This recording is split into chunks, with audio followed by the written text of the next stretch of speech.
speaker, Matt Wallace, the director of Shakespeare Behind Bars Kentucky program. You've been the director facilitator of the SBB program at Luther Luckett Correctional Complex since 2008.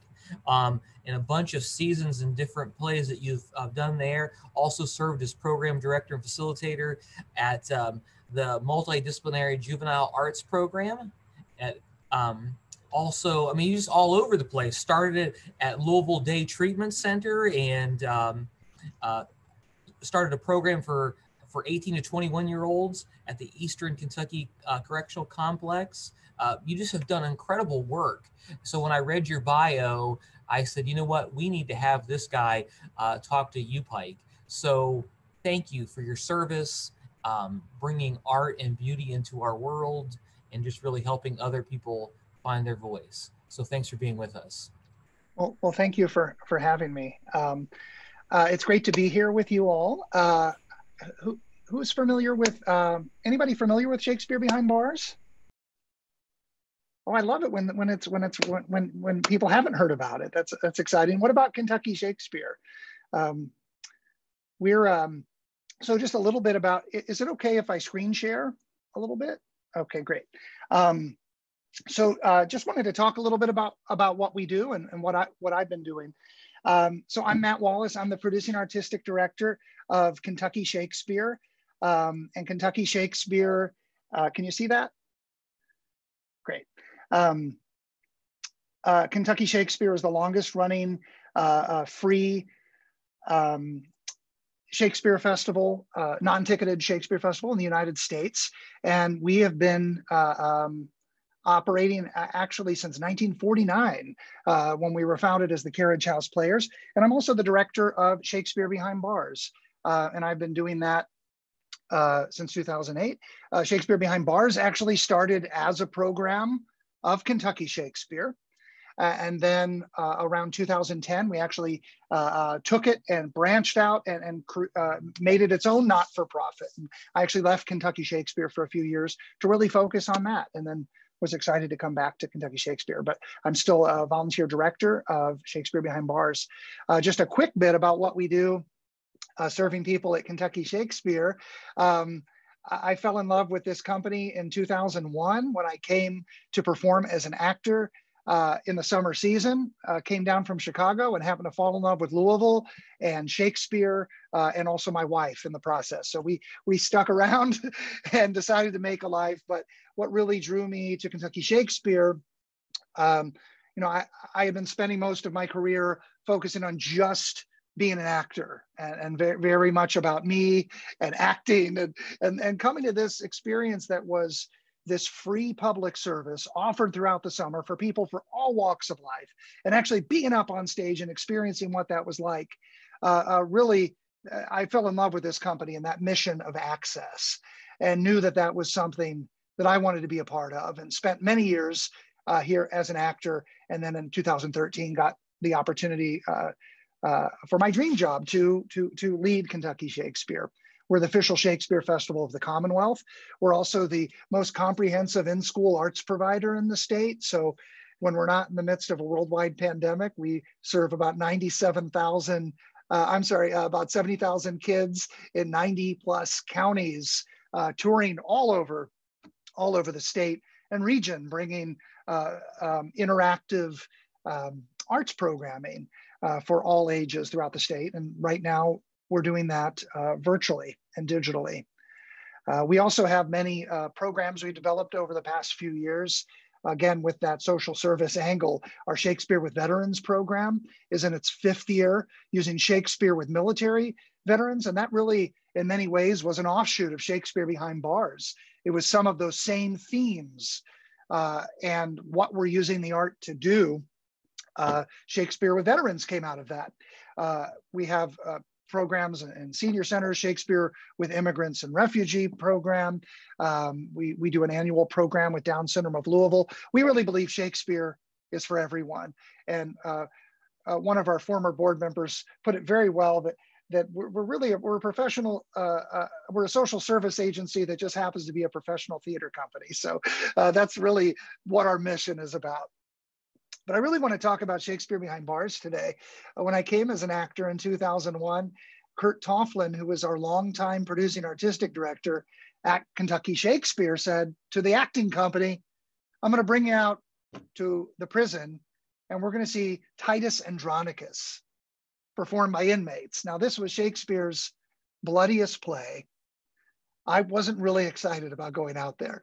Through a lot of my misconceptions about the incarcerated and personal experience with someone really close to me that was greatly impacted by a horrific crime, I really, was sort of set in some of my beliefs about the justice system. When I came out that day and saw Titus Andronicus, I was forever changed. And it was that gray area that I did not want to think about. I wanted to think black or white. People do this, they get locked up. They get this, they should get locked up and thrown away the key. But it was this beautiful gray area of these men who've all done, most of them have done, heinous things, but they are working to not be remembered for the worst thing that they did, and to give back to society and to change. So, for several years, I came out just as an actor and as a guest, visiting with Kurt and witnessing these productions. And sometimes we would share text with them and sit in on the rehearsals.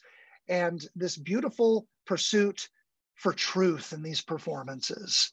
And, they didn't have the polish of the professional productions, which was one of the most wonderful things about it, that it was so stripped away, irised down, just this noble pursuit for truth in these performances.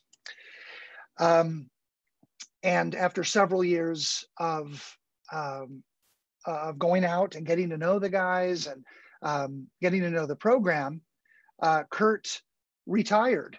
And there was actually a documentary of the same name called Shakespeare Behind Bars that premiered at Sundance Film Festival. It's available on Amazon and I believe Netflix. But that really brought the program sort of worldwide acknowledgement. And we started to see a lot of other programs popping up around the world. It chronicles Kurt's experience, our founding director of Shakespeare Behind Bars, his experience over the year in the program. And so, I'm going to wait there for a second. And just in 2008, he retired and he asked me to take over as director of Shakespeare Behind Bars Kentucky programs. And then, as I mentioned later, Kurt and I branched off and made it into a not-for-profit. And he's now in Michigan serving, facilitating multiple programs for the incarcerated. And he's really doing that full time. And we still have our flagship program here at Luther Luckett Correctional Complex. And we'll talk about them in a second. When I go back to just the facts, though, that 7.3 million Americans, that's 1 in 31 adults, are behind bars, on parole, or on probation. 2.3, 1 in 99 adults in the US are incarcerated, actively locked up. And we're paying around $31,000 per year for each of them. So what we do, our mission is to offer theatrical encounters with personal and social issues to the incarcerated, allowing them to develop life skills that will ensure their successful reintegration into society eventually.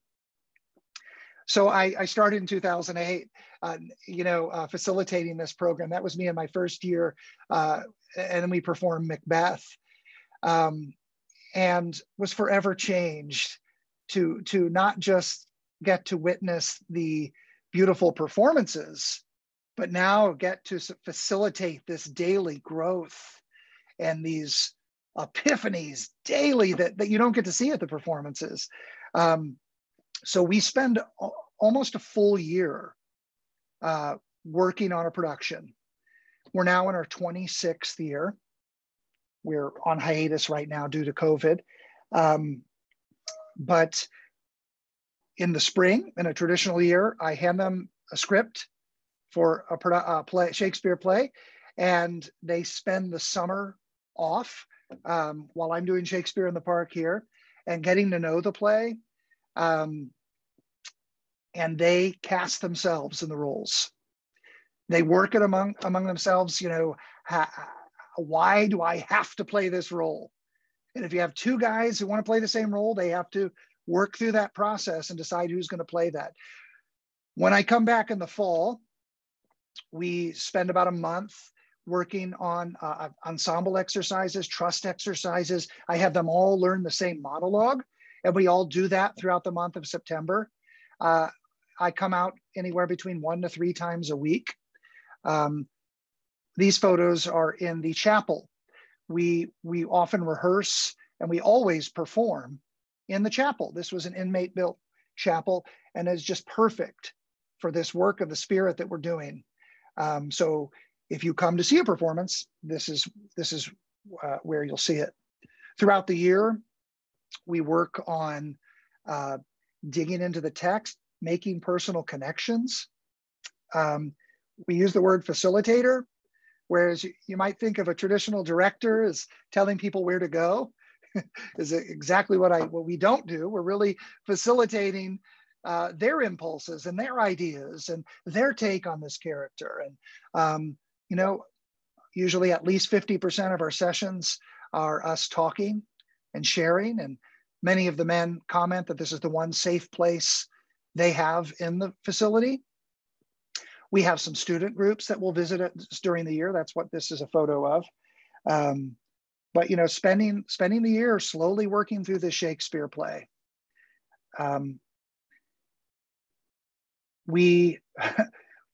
Wherever we are in April is we share what we have, and that's usually the first time that we've ever performed the whole play without stopping as in front of an audience due to the time constraints.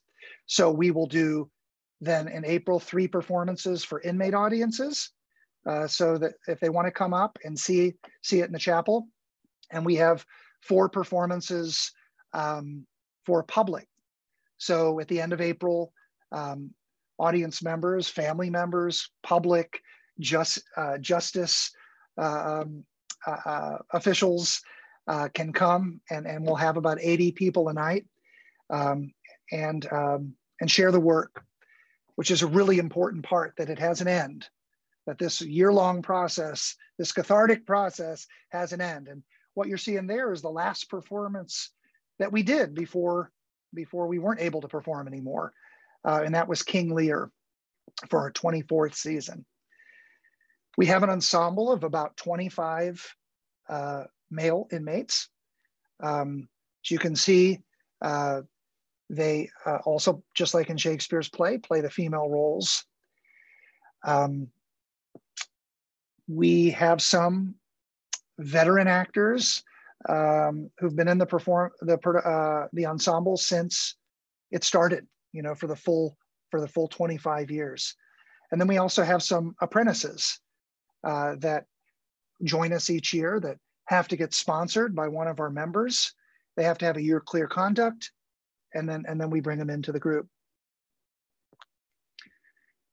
As you can see, you know, having limited production values in the prison, I find creates such great opportunity for artistic expression. This is a Julius Caesar scene. How do you physicalize that when you don't have blood? It's really a collaborative process. Again, we're working on things like impulse control and conflict resolution and communication skills, taking responsibility, not just for the crime, but just in day-to-day life. So, you know, just really helping them get out of their own way is what I feel like I spend a lot of time doing. And a lot of them are here because of their lack of impulse control. So how do we get to a situation where we can help them follow good impulses? Because being incarcerated, they're daily being stripped away of decision-making. So in our little laboratory, whether it's a theater game or how to play a character, we are helping them make decisions. I had a guy get out once, and he was standing in the line at the grocery store, just stunned because he could not make a decision about peanut butter. Because for his entire life, he had two choices of crunchy or creamy.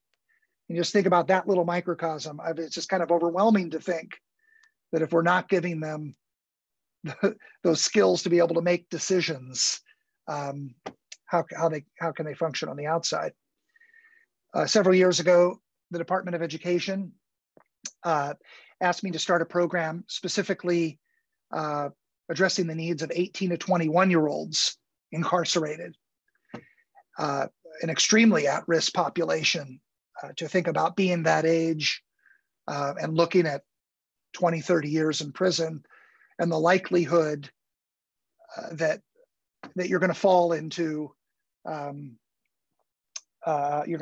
wrong hands there in prison. So we have this older, group of veterans that can help mentor, and the Journeyman program was born from that. So this was our Eastern Kentucky Correctional Complex program that is an annual week-long intensive for 18 to 21-year-olds at that prison, because we don't live there. It's just over a week.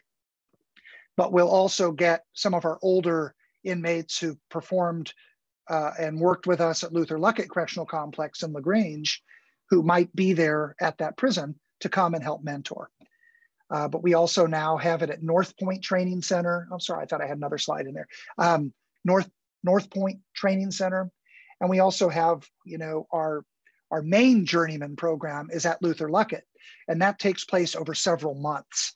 And so they actually are able to work and then be the pre-show performance for our flagship full production that we do. So if you come to see that, you'll actually see our Journeyman. And then we've also had some Journeymen in this shorter program that have gone on to join the main program. But with all of this, it's not about making anyone into an actor, but particularly with these young folks, it's helping them think outside their box about what they might be capable of. And so we started getting them even younger than that. And the very first incarcerated human program that I did was the Department of Juvenile Justice. So in 2007, I started working with youth in the Kentucky Department of Juvenile Justice at Audubon Youth Development Center. It's a facility that's no longer around here in Louisville, but it was a lockdown facility. And we created multidisciplinary juvenile arts programs. So we incorporated visual art and percussion and performing Shakespeare. We were also able to have one of our former inmates from the prison come talk to them. And in my favorite year of that program, we were actually able to bus all of them up to the adult prison at Luther Luckett Correctional Complex and got to share work with each other, share stories. And it was just a powerful year. After that, we actually weren't allowed to have contact between the juveniles and the adults, but we were able to find a way to do it through letters and questions, which was still a very powerful piece. So we found, and we're still doing this multidisciplinary program today at other facilities. We just started one in Indiana with Kentucky Shakespeare, but we found, through these different methods, whether it's playwriting, springing out of the Shakespeare themes, or the percussion, working through the heartbeat of that iambic pentameter, or the visual art, showing us other sides to themselves, or dance, or physicality, or stage combat, using these different methods to get through to these different types of learners. And I'll never forget the whole reason that we added visual art back in 2009 was I had a student and he said, I love drawing, but I've never painted before. I would love to paint something for Merchant of Venice. So I got him some canvases and some paint, and he created the most beautiful Merchant of Venice paintings that still hang in the hallway of the former Audubon Youth Development Center. And then from there started to get professional artists and art therapists to come in. And it just sort of went from there. This is a mix of some of our adult programming and youth programming, but so much of it comes from that, them taking the ownership and what do they want to bring to the table. We have, we always have original music in our productions at Luther Luckett that the inmate ensemble will create. And this is just some of the different art that they've created. This was Romeo and Juliet at the prison, and just some of the various productions. When I started in this program, I knew I needed to get help and support from the top. In my very first year, all of the administration changed, and it wasn't as valued as we needed it to be. And Kurt, our founder, he left, and here I am with this program. So one of the first things I did was making sure the Commissioner of Corrections, the Secretary of the Justice Cabinet would come, and that's J. Michael Brown there, and our then Commissioner, LaDonna Thompson, and they came, and they kept coming. And so every year, we see this support from the cabinet and the Justice Department and the Corrections Department. So that's been an amazing help. Even though we're a program that offers this absolutely free, we don't take any money from the institution. You're always in fear that programming, particularly arts programming, can be taken away or shut down. So it's been really great to have that support from the top. It's great to see J. Michael Brown back in the state now with Andy Bashir.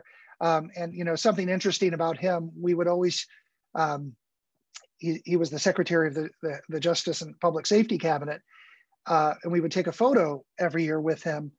And Secretary Brown would have a photo like this of him with our guys positioned so that if you come to sit in his office, you have to look at this photo just to remember what rehabilitation and programs can do. Just throughout the years, that was my first year. The performing, as I mentioned, is a major part of this. Because as you can imagine, many of these guys, the last time they stood in front of a group of people, they didn't know was a trial. So to be able to come into the chapel and stand and present this work and this truth in front of many people they don't know, people not dressed in khakis, most of them have never done a play before. But to stand in front of this group surrounded by love and support is a very cathartic experience. We also, that's our journeyman performing. So our 18 to 21-year-olds performing a pre-show. We also, after every performance, and this is a big part of it, have a Q&A with the audience, which is just as important for the men and the audience as it is for us all. And as you can see in the costume, I just wanted to talk about this. We tend to have overlay costumes, so you always we use that prison state issue khaki as a palette that we just sort of suggest costumes. And this is where we used to perform in the visiting room before we transitioned to the chapel.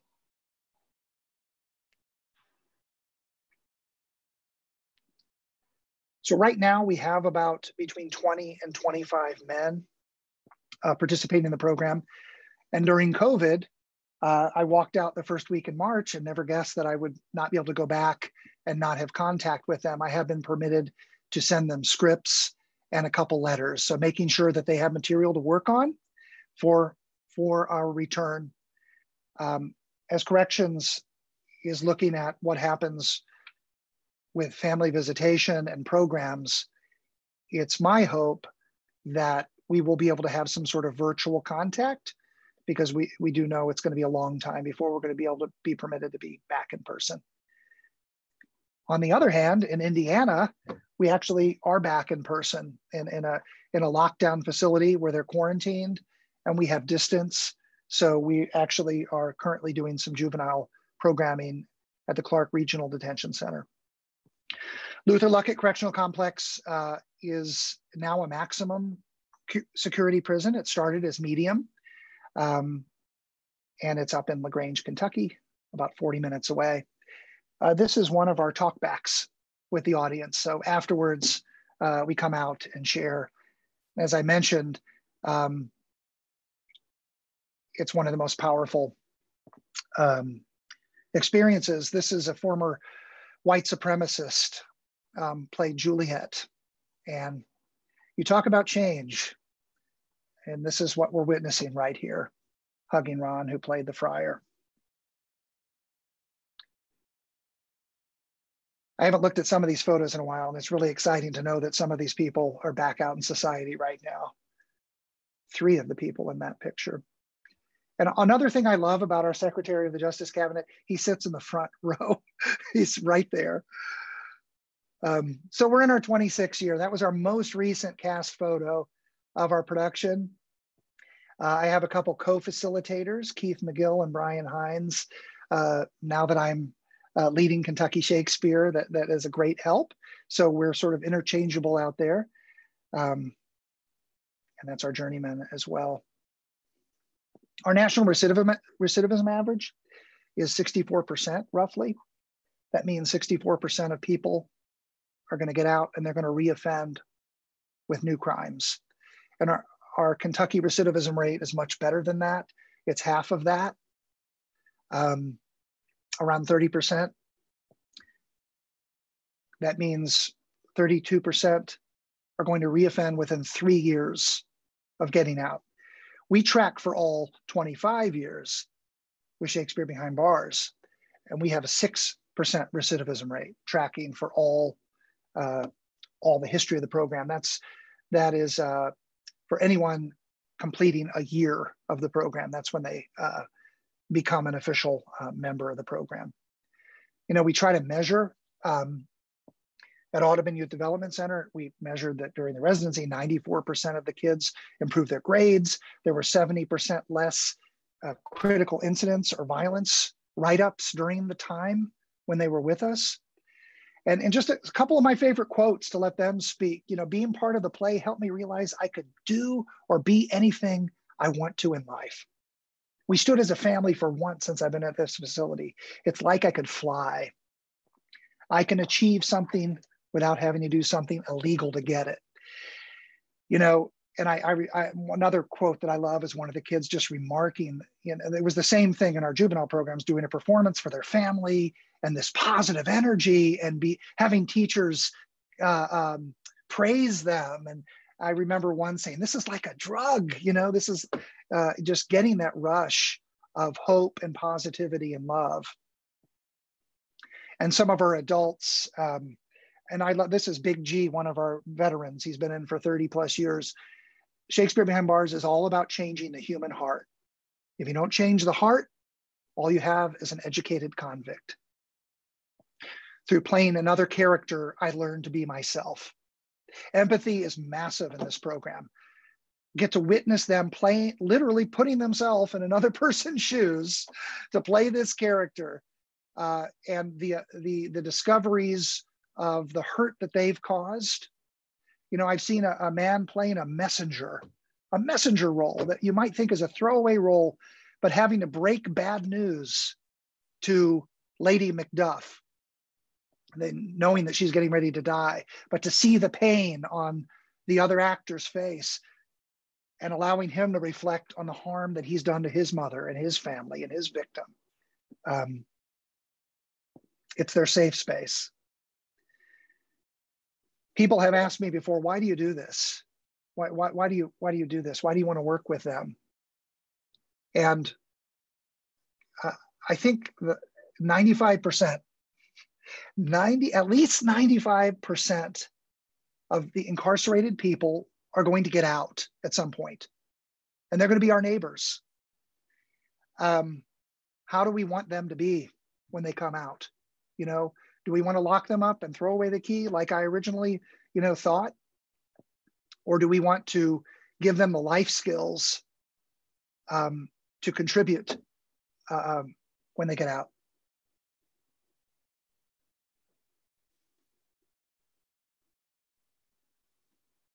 I'm going to leave you with our websites for both of the companies. There's much more information, but just want to kind of open it up for questions.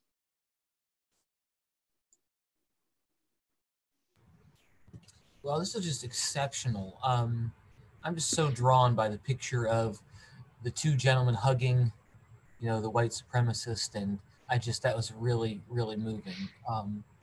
Yeah, wow. I know we had one question already that came through the chat, and maybe you already addressed it a little bit, but tracking outcomes, obviously, and then it seems like you follow them for all their time. Yeah. It's primitive. We have a spreadsheet and their corrections number, and once a year we enter them in to track who's gone back in, or was it a parole violation, or was it a new crime, or what was the situation. We keep in touch with many of them. Kurt, again, our founder, is able to keep in touch with a lot more of them than I can, because I'm an active certified volunteer with the Department of Corrections. But yeah, we just track that. The juvenile program is very difficult to track. And, at one point we really had a great situation with this facility in the Department of Juvenile Justice, and they actually permitted us to offer the youth our contact information, so that when they got out, if they chose to contact us, we could send them a follow-up survey. But yeah, just a lot of roadblocks in that, and it's all really dependent on that institution and what kind of access you can get. That was why we got such great data some of those years, when they would give us access to their grades and their behavior records. And we currently don't have, sadly, we do not have in Louisville area, a lockdown juvenile facility anymore. They shut down Louisville Metro Corrections due to budget cuts, just as we were preparing to launch a comprehensive program through the National Endowment for the Arts. So we're currently working in more itinerant facilities. But yeah, having that institutional help is how you can track outcomes. Matt, I know that you said something about North Point, and North Point is just a few miles from Pikeville, So how do they respond to it? Because that's a younger group. So are you finding a lot of involvement? Now, North Point, what's really cool about North Point is they have this Voices Inside program that Kurt, our founder, helped to create, and Robbie Henson runs that. And it's a comprehensive playwriting program with inmates at North Point. They've actually gone on in New York to perform some of their material for the public, professional actors. So that's just a great program there. Our journeyman program, just a week-long intensive. We do that one time a year at North Point, and Kurt actually comes down from Michigan to facilitate that now that I'm in this position. But he's actually been able to transition that to digital through JPay, the inmate email program. So he's actually able to continue that through COVID, which has been great.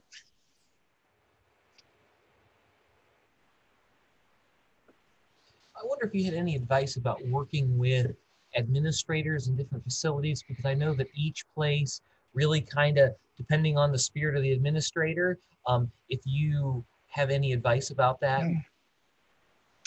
That is such a great question. That really is. In the book, Performing Prison Lives, Kurt, he summed it up really well about, there's an essay called The Keeper of the Keys that he writes in that. And it's just about working in corrections as a volunteer. We're all volunteers when we come in. And he talks about walking lightly, about not leaving footprints. And it is so, you think about in the creative process, an artistic process on the outside, what that's like, and the physicality and the interaction and the camaraderie, it is so easy to be inside and to forget where you are and what the rules are and what the parameters are. You know, I have had facilitators asked not to come back because they forgot where they were, you know, and putting the program in jeopardy, which was from something very minor, but it was holding a guy's hand, but not, you know, just in a way that was perceived as something that it wasn't. And boom, that person was banned for life, you know? So that weight is constantly on my shoulders of not forgetting where I am and why I'm there, you know? Particularly in a creative process, that there were times, you know, and that the rules are constantly changing, and sometimes they change and we haven't even yet been notified. But, you know, it used to be that, you know, there could be some physical you could shake someone's hand and put your arm on their shoulder. Or if we were doing an acting exercise, say I could place a hand on somebody's shoulder to hold them in place, or, you know, things we do in theater, but there's no physical contact, you know. Not forgetting where you are, always remembering you're a guest, and always remember that can be taken away at any time. And there does not need to be a good reason, you know. The perception is everything, and the perception of your administrators. So I think, and I tell the guys all the time that, yes, this is a program that's been around for 20 years. And yes, we have guests from Australia and, you know, coming to see this program because they're so inspired by what you're doing. But you can never forget where you are and how you're seen in this institution. Because the second that any of us acts with any sort of entitlement, that can be taken away. Because we've seen programs get shut down across the country. You don't have to have a reason. Very successful programs that's another part of the reason that we don't ask for any money, because we know that arts are going to be cut. If something's going to be cut, it's going to be the arts. So that's why we raise money to make these programs happen and not ask for anything. But it's so tricky. You can never forget where you are. And, you know, we have many conversations in the circle with some of our guys who want to act out, and trying to teach them how we have to act with administration under these constraints. Because one guard, one officer, and one interaction can blow the whole thing. And then we also set some parameters in there. So if they get a certain kind of write-up, that they're suspended for X amount of months from the program. So there's some accountability, but it's also protecting us, because then administration can't just kick them out of the program because we have bylaws. So learned a lot about that. But I think that walking lightly, not forgetting where you are, not taking anything for granted, and not just really, really working with staff and let them be in charge. Staff is always in charge. That's really helpful. Thank you. Other questions that people might have?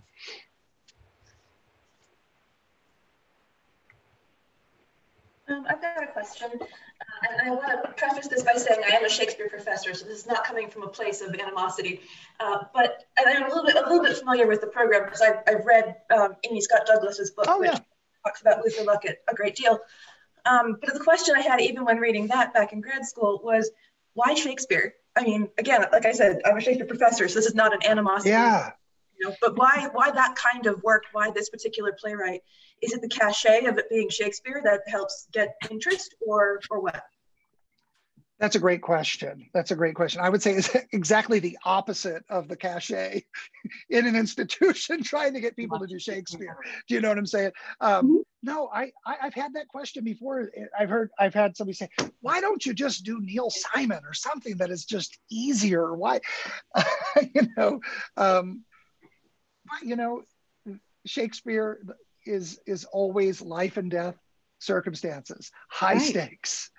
there's never that scene, Hamlet, what happened at school today? Well, not much. It was, it is all in high stakes. And so the life or death, the stakes for me, the themes that are universal, that we still are dealing with these situations today, that they can connect to.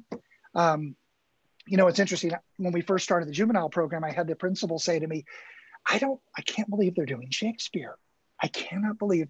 And she said something like, they've never failed at being a Shakespearean actor before. This is truly the undiscovered country. It's something so outside their box of, but I think the universal themes, I think the brilliance of the language, that just like with our professionals,